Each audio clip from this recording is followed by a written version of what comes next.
نه کار کنی برید مجبور دوزی بود. نه دوزده چی شی؟ نه مجبور ده کار کنی نه کار سه والا چه مجبوری ده کار کنی.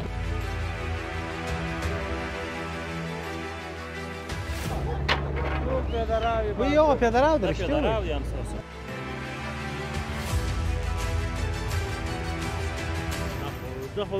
زه کور نه لرم جوړ کوم دلته په دې سره کور ما جوړه نه خو زه خو نه لرم نو څنګه وکړم جای نشته په کابل کې کور کې جای نه لرم زه به جوړ کوم دې سره پستا دا اوس وګوره نه هلته ټول دوی خپله تا که ما بیایم تو پاک کنیم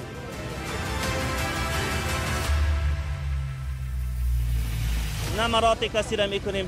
حال از وزارت ها بعضی رئیسا برای ما زنگ زده که بچه خاله ماست بچه کاکای ماست بچه مامای ماست به هیچ وجه یا استعفا میکنیم و یا قانون تطبیق میکنیم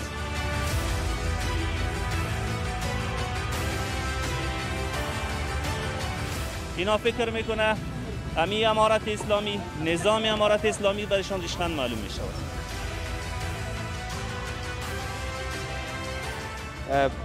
چوب زغال یا هر فروشنده هر دکانی کس دیگر در پیاده روها باید این کار نمیکردن شما میبینید که خیلی جدی برخورد صورت گرفت و دا خو ټول باید یوسی دا خو یو ما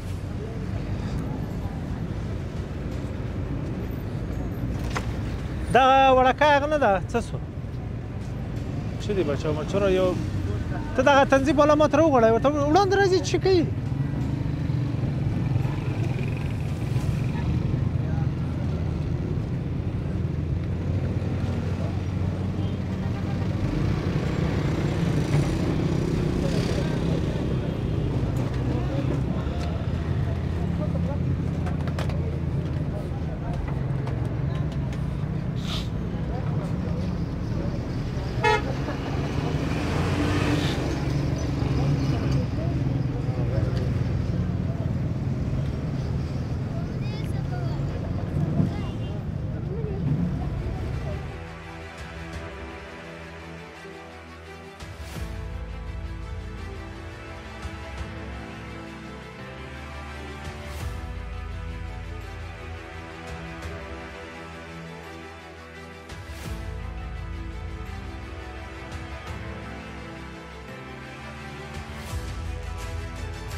نه دوست ده موتر رو گره تا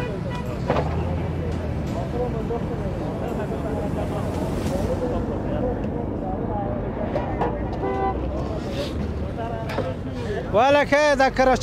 کراچی دست نست نان بوزی در نور دل ترا نولی چی کار برو چی شوکی چی کار قربان نسم دست جای کار وکه سی خلق تو مزاحمت نی سرک نی خدا خو مزاحمت ده کار وکه دا شای کار وکه مال دا کار وکه جای به موږ درکو صحیح ده جای دوار کوم جای تر ده ان شاء الله انتخاب کړی ده نه به جای ته وکي مال ته بلور سي صحیح ده او دا خدای سرک سر ده چه قانون ده مونږ قانون برابر آخر تو د قانون نه هیڅ نه کوي ته قانون منې خو موږ خو بيخي عمومي سرک بند کړی نه صحیح ده کار خو دا جن دا کار باندې شي بس په صحیح ده دوزی وکړه بل شي نه کار کنه پیری مجبور دوزی وکړه نه دوزدی چی شي نه مجبور دا کار خو دا کار نشي صاحب ولا چې مجبور دا کار کوو موږ عزیز سم نه دی ویلي چې تاسو لواسه کوي څوک ولا چې واسه جای نه هي درته انتخاب کړی جای درته کوي همغه جای ته بلور اوس ته هو خوراک صحیح ده خو دا چیغه درته وي اوس باجل د امیر د خدمات زه تر غوړم یو سره به مهنګي وکي خدای خبر کوم عاجل به دغه سره لور خیر صاحب په خوراک د بخاری پیسې سره کوي زه پیګم خدای سم کوي دا څه کوي نه نه کوم زي دا ما کده کوم شي ځکه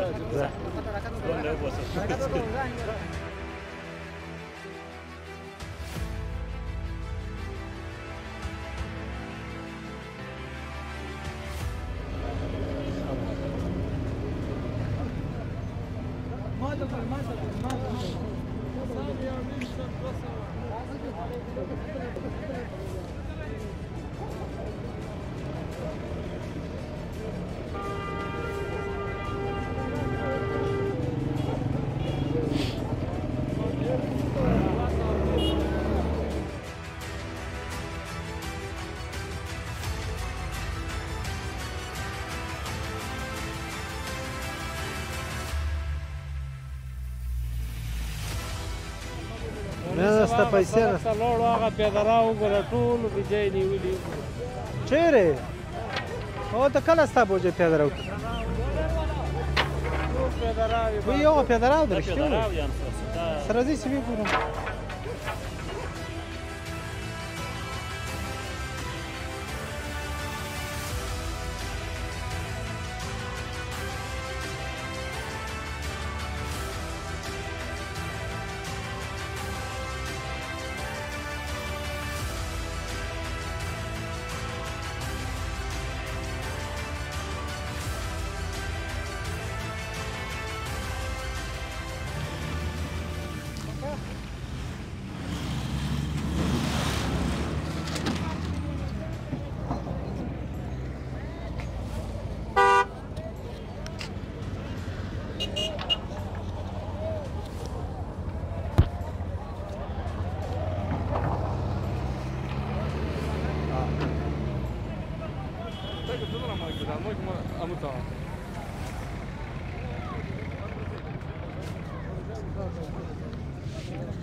څه مشکل نشته خلاص ده کنه ټول ټول دروغ وړه نه اول صف هدایت و دا براو غواړم بیا به دې استخدام بیا هغه واخله نو مقام له هدایت واخله سر څخه مګو لازم وګڼم خلاص وګورو سعید صحیح شو ولان دکتر ونه کې سعید بگیرم ولان دکتر سعید میخواد زحمت کشی مقام است گپ گپ به مقام گپ در مقام است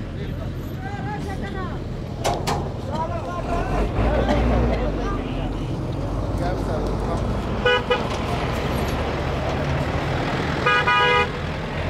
شماره از کمی ده حساب کنید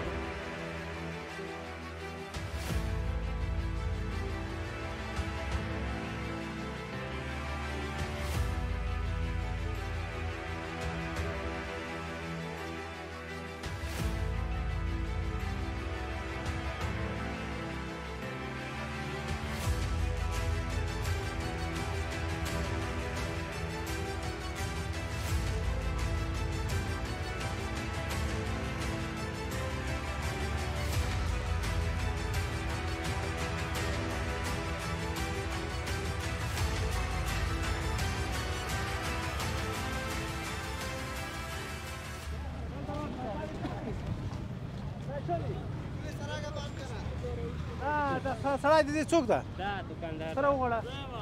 دلته راوسه ته چېرته وخت خرڅوې جای دې چیرې دا څه شي دی ښایي دا خو پیاده راو دی نو پیاده رو کې ولې خرڅوې خرڅ کړي مو دې خریدار ته یې ګډوم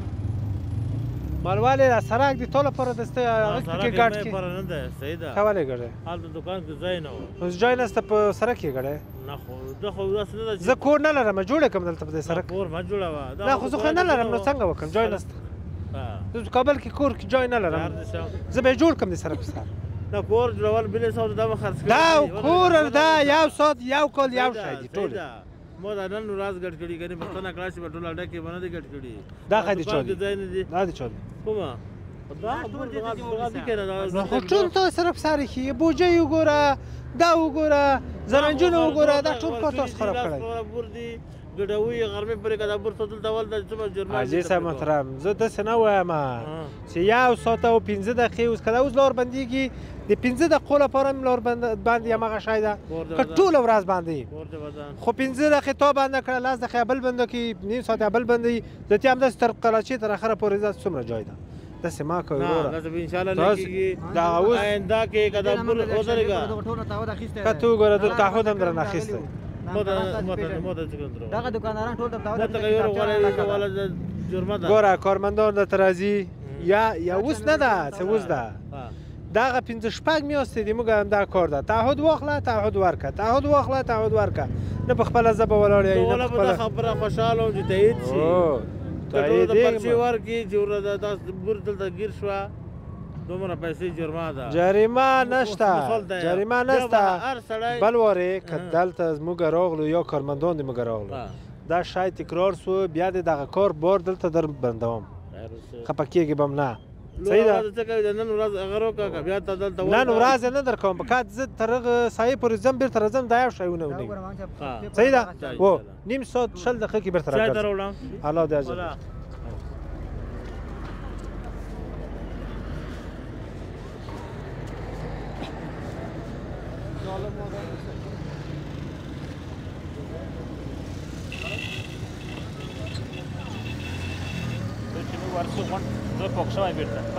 ټول پاکي او ته چې ماسپښین 4 بجو به دلته راسې دا اوس وګوره دا هلته ګوره ټول دوی خپله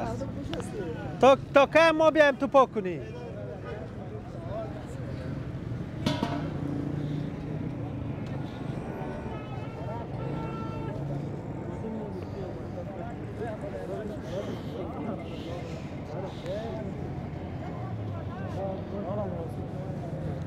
ایرامیال اوس کله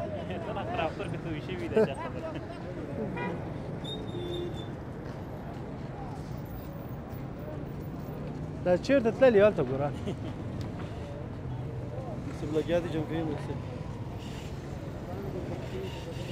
دا خو داسې خلک دي ښه څه دی روب سره کوم باندې خو دغه دا پیدروینې نیولې دي بو دغه پیاده رو هم دا لکسې دا علاوه د معلومیږي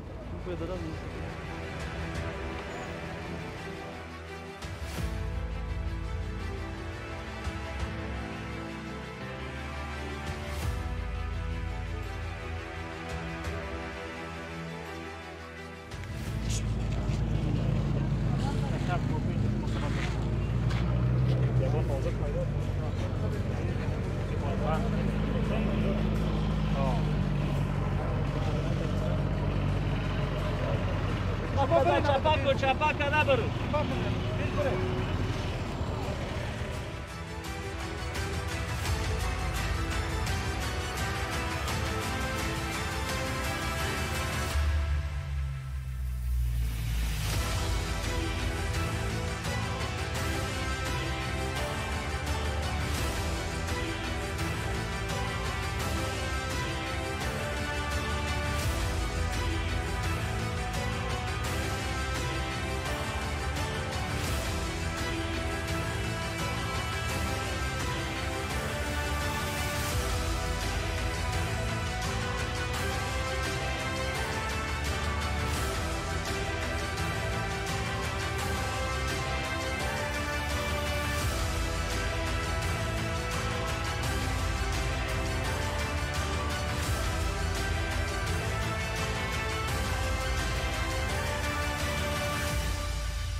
کنترل خیلی به شکل جدیتر به سطح ناحیه هشتم پیش میره. شما میبینید که پیاده روی هایی که فروشنده های زغال و چوب فروش ها مسدود ساخته بودن به شکل جدیترش پاکسازی میشه که این طرف هم شما میبینید که یک تعداد خود زغال فروش ها دست به کار شدن تا زغال های خود انتقال بتن. ولی ناحیه هشتم شهر کابل آنقدر جدیتر گرفته این پروسوی برنامه را که به هیچ فروشنده و کسی که دکان داره اینجا زغال فروش است چوب فروش است اجازه نمیده که از این به بعد در پیاده روها دست فروشی بکنن، زغال فروشی بکنن و همه‌اش می‌بینین که به شکل جدی با ماشینری ها را آوردن پاکسازی میکنن و همین لحظه هم شما می‌بینید که در حضور رسانه ها مربوطات ناحیه هشتم پاکسازی میکنن که واقعا پیاده روها را در عموم این چوب فروش ها و زغال فروش ها مسدود ساختن. کمیل از هم شما میبینید که با ماشینری چوب ها را از پیاده رو دور میسازن تا پیاده رو باز بسازن و پروسه خیلی جدی است و تصمیم شاروالی کابلی است که سطح شهر باید منظم باشه و در نواحی مختلف پاکسازی را شروع کردن تا بتونن از این بعد شهر پاک و منظم داشته باشه. آرزومند هستم که هموطنا هم کوشش بکنن. این هم یکی دیگر از زغال فروشی ها که توسط ماشینری پاکسازی میشه و اجازه نمیتن که از این بعد پیاده روها که در نقاط مختلف شهر کابل است مسدود باشه و شاروالی کابل تصمیم جدیشی است. شما میبینید که رئیس صاحب ناحیه هم در ساحه حضور دارن و کوشش میکنن که ساحه را پاکسازی بسازن، هدایت میتن به مسئولین و کسایی کمرایشان است ساحه را میخواهند پاکسازی بسازن. شما میبینید تصاویر خاص ویژه را کمیل اعظم رئیس صاحب ناحیه و پرسونل ناحیه هشتم شهر کابل پیاده روها را پاک بسازن. واقعا باید هموطنان کوشش بکنن که از این به بعد دیگر در پیاده روها چیزی را به فروش نرسانند، چرا پیاده رو به خاطر استفاده پیاده ها است و باید کوشش شود که در پیاده روها هموطنان ما چیزی به فروش نرسانند. اگر این کار را بکنن با برخورد قانونی شاروالی کابل و نواحی مختلف در سطح شهر مواجه میشن. کمیل اعظم شما میبینید خیلی جدی ناحیه هشتم شهر کابل برنامه را راه اندازی کردن تا پیاده روها را پاکسازی بسازن و به هیچ یک از فروشنده های چوب زغال اجازه داده نمیشه که از این به بعد دیگر در نقاط مختلف شهر کابل بخصوص ناحیه هشتم شهر کابل چوب زغال در پیاده روها به فروش برسانند. آنقدر ناحیه هشتم جدی برخورد میکنه که به هیچ یک از فروشنده ها اجازه نمیتن تا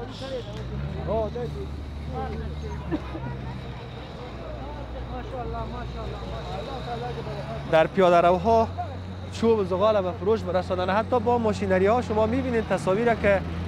پیاده رو پاکسازی میسازن و میل اعظم رئیس صاحب ناحیه و تیم همراهشان به ساحه هستند و میخواهند ساحه را پاکسازی بسازند. آرزومند هستم که همچون پروسه که در مربوطات ناحیه هشتم شهر کابل جریان داره در تمام نواحی هم پیاده شود. ما می‌بینیم این چوب فروشی تمام چوب ها را در پیاده رو آورده بود که فعلا توسط ماشینری که مربوط ناحیه هشتم شهر کابل میشه میخوایم که ساحه را عموما پاکسازی بسازن و انتقال بتن به جایی که برشان مشخص شده. رئیس صاحب ناحیه هم در ساحه هستند و هدایتشان جدی است و میخواهند که باید جدیتر برخورد داشته باشند با کسانی که اینجا رئیس صاحب تصمیمتون جدی‌تر است که باید در سطح ناحیه اشتام پیاده‌روها در عموم پاکسازی شود؟ نه مرات کسی را میکنیم. حال از وزارت ها بعضی رئیسا برای ما زنگ زده که بچه خاله ماست، بچه کاکای ماست، بچه مامای ماست. به هیچ وجه یا استعفا میکنیم و یا قانون تطبیق میکنیم. هیچ وجه قبول نمیکنیم. نه تلفن کسی را صبح تا شب و کسی میتیم اگر از مقامات ما مثلا برای ما کدام هدایت باشه مثلا جواب برش میتیم، دیگه تلفن کسی را ور نمیداره. میبینیم رئیس صاحب عموما در پیاده‌روها چوب و زغال آوردن. شما پیاده‌رو است، این ساحه سبز است، تقریبا این 10 متر این پیش آمده و دکانایش هم 20 متر است. اینا فکر میکنه امی امارت اسلامی، نظام امارت اسلامی برشان ریشخند معلوم میشود.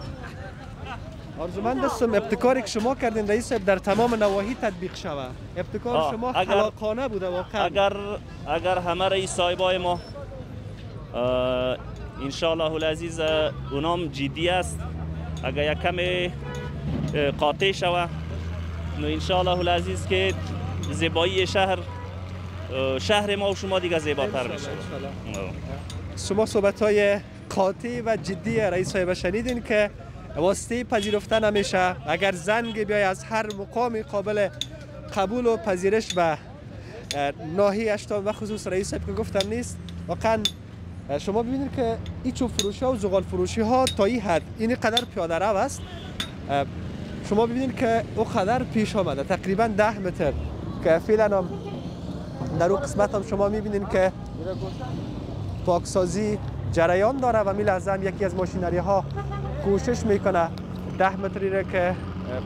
پیاده رو و مسدود ساخته بازش بسازه.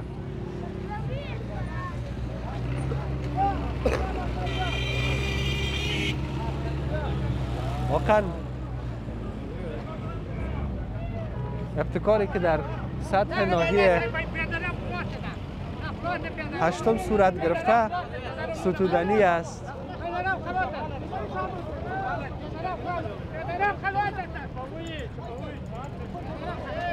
و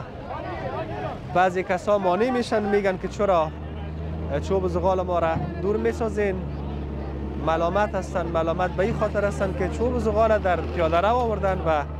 باید از سالهای قبل همچو برخورد قانونی صورت میگرفت. دیگر در پیاده روها چوب زغال یا هر فروشنده هر دکانی کس دیگر در پیاده روها باید این کار نمیکردن. شما میبینید که خیلی جدی برخورد صورت گرفت و چوب فروشی که در پیاده رو بود از بین بردنش و ساحه را کاملا بازسازی میسازن. شما میبینین که برخورد ناحیه هشتم شهر کابل خیلی جدی است و همین لحظه هم ساحه را پاککاری میسازن تا دیگر پیاده رو مسدود نباشه. پیاده رو به خاطر استفاده کردن پیاده است و پیاده رو ملکیت عامه است، ملکیت مردم است. همین لحظه هم شما میبینید که ماشینری کوشش میکنه جاهایی که مسدود هست پاکش بسازه و مسئولین هم همین لحظه در صدد از این هستند تا جاهایی که مسدود است را از وجود ممانعت ها، از وجود بی‌نظمی ها پاک بسازند. با ناحیه با مسئولین ناحیه هشتم شهر کابل مسئولین امنیتی هم هستند تا اینکه کسی مانع کار از اینا نشه و از هر بخش با هم همکاری کردن تا بتانیم در آینده خیلی نزدیک یک شهر پاک، یک شهر منظم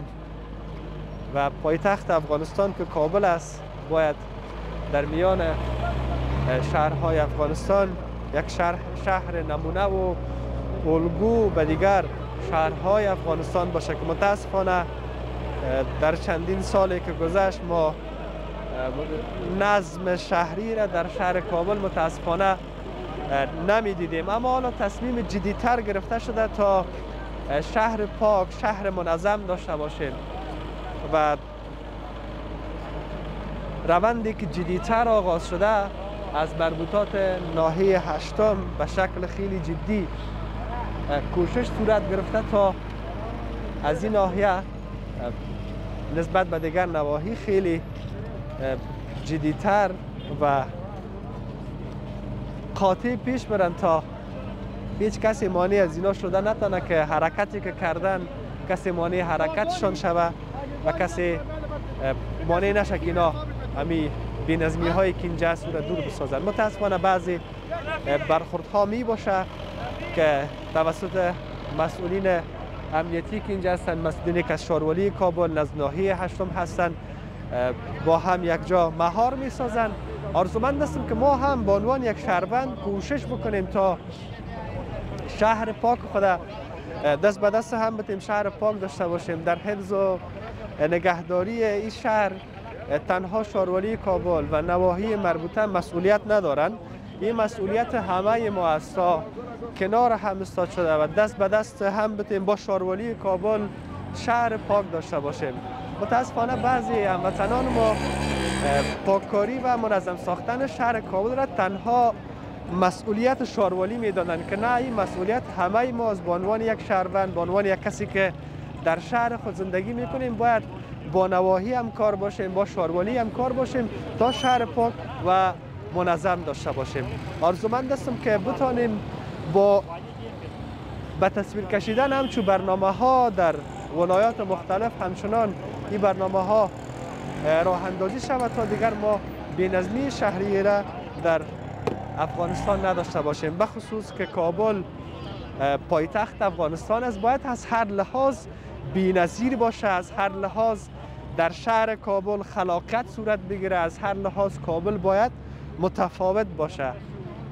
ما با راه اندازی همچون برنامه ها خوشحال میشیم. حالا بعضی کسان میگه که ما چی کنیم،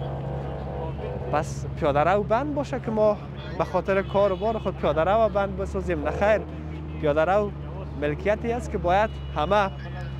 از او استفاده بکنیم. به خاطر پیاده استفاده شوند و تنان ما که پای پیاده میرن دیگه باز نمیشه که بر روی سرک برن، سرک بر موتر است. و از این برنامه های شهروالی کابل خوشبختانه در صفحات مجازی، در سوشال میدیا هموطنان ما حمایت کردن که واقعا ما هم خوشحال میشیم که همچون برنامه ها راه اندازی شود تا دیگر ما شهر بی نظم نداشته باشیم. شما میبینید که رئیس صاحب ناحیه به یکی از فروشگاه های مواد ارتزاقی هدایت میتن تا ساحه را مسدود ساختن پاکسازی بکنن. رئیس کلتوری هر طرف بند کردن میره ما بزنه. رئیس کلتوری هر طرف بند کردن.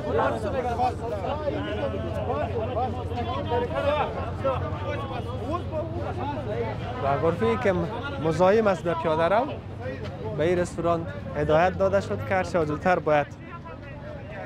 ساحه را پاکسازی بسازن.